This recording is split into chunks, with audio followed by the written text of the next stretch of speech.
Hello, this is Rwanda Television, and we are still discussing on women empowerment. But there's no better person to discuss with women empowerment other than the President of Liberia, Her Excellency Ellen Johnson Sirleaf. Welcome to the set of Rwanda Television and sparing your time to speak to us. Thank you. You championed the empowerment of women in agriculture. Tell us more about that initiative. Well, this initiative aims to bring development to the grassroots women, recognizing that women play the primary role in feeding the nation through farming, through marketing and storaging. It's time to be able to get down to those women that enable our agriculture sector to begin to grow. And so this initiative started under the sponsorship of FEMS Africa. They've been working with the African Capacity Development Foundation over a 4-year period to do the research. There are 8 countries that are being piloted. And the whole idea is to recognize what constraints women face to be able to increase their production, their productivity, and maybe move them from subsistence farming into full commercial farming, thereby raising their incomes and enabling them to take a greater role and participation in society. Despite more advocacy for women to have access to funds to finance their projects, their agricultural products, many banks or financial institutions have been dragging feet when it comes to giving them loans. Is it that banks lack gender sensitivity, or agricultural projects are not just bankable? It's a little more than that. Part of the problem is women don't have full access to land, and land is the major element for agriculture production. Land provides the basis for collateral, and collateral is what banks always require, that they will have a means that if their credits go bad, they'll have some asset that they can use. I think many countries have recognized this constraint, and we're beginning to see land reform that will ensure full access of women. Women also have limited access to credit, and credit is needed in agriculture. Agriculture is a risky type of production. And so unless they can get credit, not only just the availability, but the affordability of the credit, meaning that the terms and conditions of those credit for agriculture need to recognize the risk and recognize the time it takes for production and the nature of the type of commodity that's being produced. So what can governments do to help women have access to land? Because different land tenure regimes in different countries, actually it's a constraint for women because they can't have access to land. And even some cultures, there's some cultural barriers where women are not allowed to inherit land and to succeed land. How can government, in the framework of collaboration between cultures and governments to enable them women make productive of the land? Governments have to be bold and to adopt the policies, adopt the laws that will give women this access. Some countries are moving in that direction. Some countries have achieved a lot. I hope Rwanda has achieved a lot. I look at what's happening here, and we're very pleased about the progress here. And so you can't go half measure. You can't give the women, say, the means of production. That means half of it seeds, tools, but you've got to be able to give them the basic element what they need: land, credit, technology, markets. Those are all the key elements, and they're all integrated. If you don't do them all, then you don't get the full effect and the full results that you wish. Most women in Africa and in most cultures, women are still not confident of themselves to get engaged in politics and to participate in high decision-making organs. And congratulations to you. You're the first female president on the African continent. What advice would you give women to get out of their shells and go for it? They've got to want to be there. They've got to set a goal, and they've got to stay the course. Politics isn't easy for anybody, man or woman. but much more difficult for women because women have not gained the kinds of place, the kinds of profile, the kinds of role in society in which they've been encouraged. It's been a male domination society all over the world, not only in Africa, all over. But it's changing. And I think if you look around, you see women are vying for leadership in all aspects of society, in particular political leadership, realizing that unless you get the political leadership to be able to change the laws, to be able to influence the policies, you're not going to get the full effect. And we now see today women vice presidents all over. We see women ministers in all areas, not just the soft areas like conventionally health and education. So women have made strides, and let me say to you that we all applaud Rwanda. 64%, I believe, of women in parliament. This is not just Africa, this is worldwide. That's exceptional. Many of us use Rwanda now, you know, as the model. We use it as the example. Everybody points to, if only we could encourage women, if only we could. Then of course we have to blame it to the leadership too.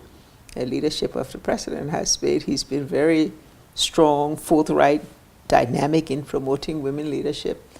And the result shows we need more and more leaders to do that, myself included. We need more women to be bold enough to go in there. Is rugged, but to be able to stand what it takes, you know, and to overcome. It's happening. It just needs to happen a little bit more. With millions of women, smallholder farmers in the world are still having, like we've discussed, limited access to energy, mechanization, and most basic of agriculture and agri-processing tools. What impact would labor-saving technologies have on agricultural productivity and helping women come out of poverty? Women would then be able to produce at scale. The constraints are many. In our area, West Africa, for example, our constraint is infrastructure. There's very little power, there's bad road systems that the women need to be able to add value to their crops, to take their crops to market. And so those are the areas where we can really impact women in being able to provide them the means for storage. And like I said, technology today, that's a major element. And there's some new areas of progress. Marketing is now gone high tech, you know, where women can market their products over the telephone through the electronic system. So those are all going to help women, but basically they just have to go to scale. They just have to have more land, more technology, better infrastructure. The African Union launched the Agenda 2063. How different is it going to be from previous initiatives, continental initiatives, and what hope does it give that it will be successfully implemented? Well, I think the one area from departure of the past is that this was a robust consultative process. This comes from the African people themselves. Young people, private sector, women groups, all groups in society had a say in the Africa they want. And so that in itself says they are full partners in this, they are the stakeholders in this. And so it represents the aspirations of the African people. What's now needed is to domesticate that in each of our countries, and then to ensure that we have the implementation mechanisms to start to put them into effect. I understand, Your Excellency, you asked the AUC chairperson, Dr. Nkosazana Dlamini Zuma, the summit, to ensure that the AU maintains and strengthens its presence in Liberia. Has their work been satisfactory to you, and does it give hope that Africans can actually maintain their own peace without going for international interventions? I can say emphatically yes. Liberia has now, you know, going into its 13th year of 13 successive years of peace, a great departure from the past.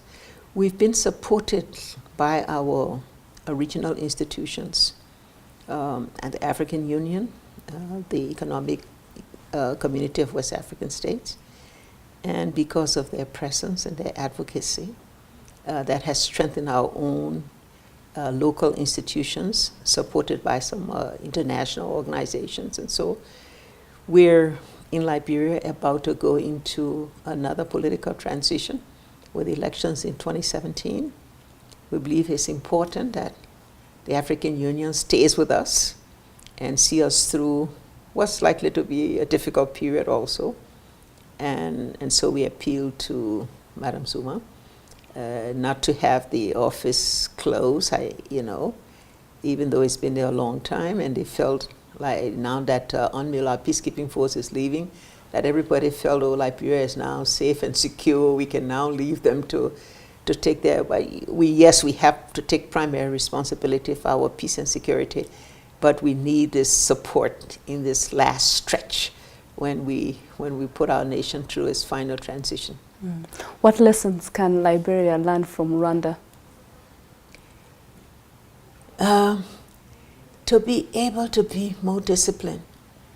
I applaud, the discipline of the Rwandan people. I applaud their work ethics. Those are things that we can use for good examples. And of course, I applaud the leadership of President Paul Kagame and everything he's done to promote women. Women have been a major element in your success. So we hope we can go back and try to follow some of those examples. Your Excellency, what can countries at the country level, what can they do to promote the intra-trade? Because at present, only 16% African countries trade between each other. What can countries do to ensure that that is increased? First of all, we have to make a concerted effort to get the information about the available products that are around. We have to be able to have policies that give preferences. We're trying to all do trade facilitation. We're trying to complete the continental trade agreement that's being discussed right here. In West Africa, we're talking about the common external tariff to make sure that there's a commonality in all of our custom duties and our other arrangements. And so that we have to focus on that, and we have to have a clear program to achieve that. In the case of some countries, like those in West Africa, the major constraint to improving intra-Africa trade is infrastructure.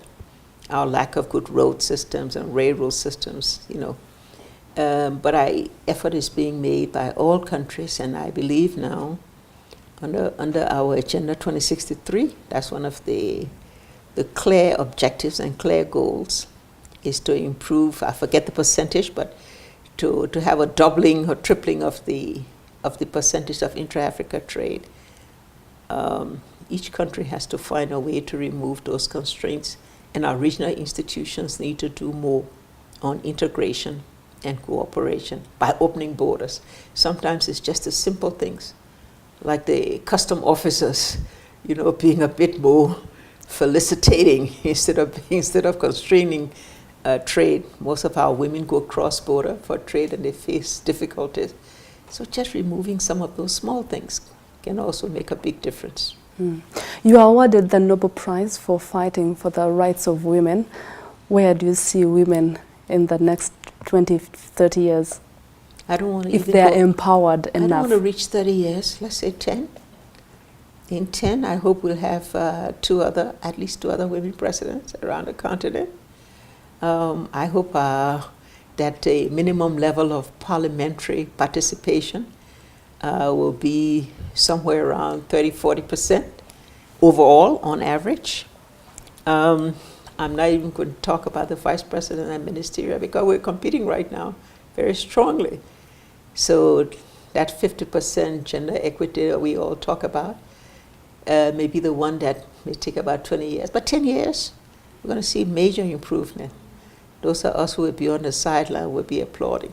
We'll be doing all the motivation and the promotional and the advocacy work every time a woman crosses that bar, and they're crossing it very fast. A message to those girls who look up to you and say, I want to be like her if she was bold enough to be the president. What message would you give that woman out there who looks up to you? Take it as your dream that's going to be fulfilled, and don't let go of that dream. Set the goals, you know, go for it. Get the best education and training you can get so that that can enable you to carry on the good fight. Be prepared for obstacles, but you can surmount them if you continue to set your goals, and you continue to, like I say, stay the course. Keep going what you want to do. Believe in yourself and believe that you can get what you want. Go for it.